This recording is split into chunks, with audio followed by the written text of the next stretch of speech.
अध्याय 7 जलप्रलय। मग परमेश्वराने नोहाला सांगितले, तू आपल्या सगळ्या कुटुंबासह तारवात चल, कारण मी पाहिले आहे की या पिढीत तूच माझ्या पुढे नीतिमान आहेस। सर्व शुद्ध पशूंपैकी नरमाद्या 7 आणि अशुद्ध पशूंपैकी नरमाद्या 2 आणि आकाशातील पक्ष्यांपैकी नरमाद्या 7 बरोबर घे। अशाने भूतलावर त्यांचे बीज राहील। अजून 7 दिवसांचा अवकाश आहे। मग मी 40 दिवस व 40 रात्री पृथ्वीवर पर्जन्य पाडणार आणि मी केलेले सर्व काही भूतलावरून नाहीसे करणार। तेव्हा नोहाने परमेश्वराच्या आज्ञेप्रमाणे सर्व काही केले। पृथ्वीवर जलप्रलय झाला। त्यावेळी नोहा 600 वर्षांचा होता। हा जलप्रलय जवळ आला म्हणून नोहा आपले मुलगे, बायको व सुना यास घेऊन तारवात गेला। शुद्ध व अशुद्ध पशुपक्षी व भूमीवर रांगणारे सर्व प्राणी यातून नर व मादी अशी जोडी जोडीने देवाने नोहाला आज्ञा केल्याप्रमाणे तारवात त्याचकडे गेली। 7 दिवसानंतर प्रलयाचे पाणी पृथ्वीवर आले।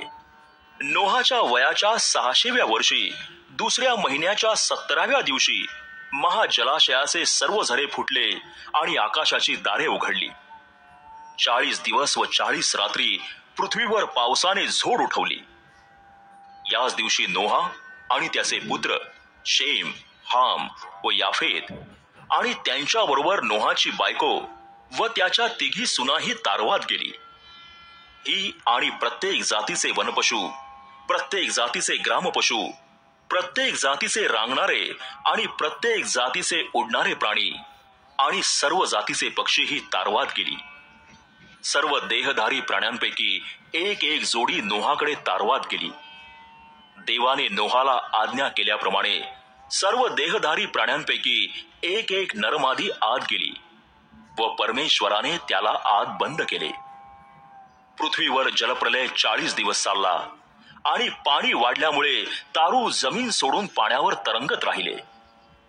प्रलय होऊन पृथ्वीवर पाणी फार वाढले आणि तारू पाण्याच्या पृष्ठभागावर तरंगत चालले। पृथ्वीवर पाण्याचा अतिशय जोर झाला व त्याने सगळ्या आकाशाखालचे सर्व उंच पर्वत बुडवले। पाणी त्याच्यावर 15 हात चढले। याप्रमाणे सर्व पर्वत झाकून गेले। तेव्हा पृथ्वीवर संचार करणारे सर्व प्राणी म्हणजे पक्षी, ग्रामपशु, वनपशु, पृथ्वीवर गजबजून राहिलेले सर्व जीवजंतू व सर्व मानव मरण पावले। ज्यांच्या म्हणून नागपुड्या जीवनाचा श्वास होता ते कोरड्या जमिनीवरील झाडून सारे मेले। पृथ्वीच्या पाठीवर असणारे सर्व काही म्हणजे मानव, पशु, रांगणारे प्राणी व आकाशातील पक्षी या सर्वांचा नाश देवाने केला। ती पृथ्वीवरून नाहीशी झाली। नोहा व त्याचबरोबर तारवात होते तेवढे मात्र वाचले। 150 दिवसांपर्यंत पाणी पृथ्वी व्यापून होते।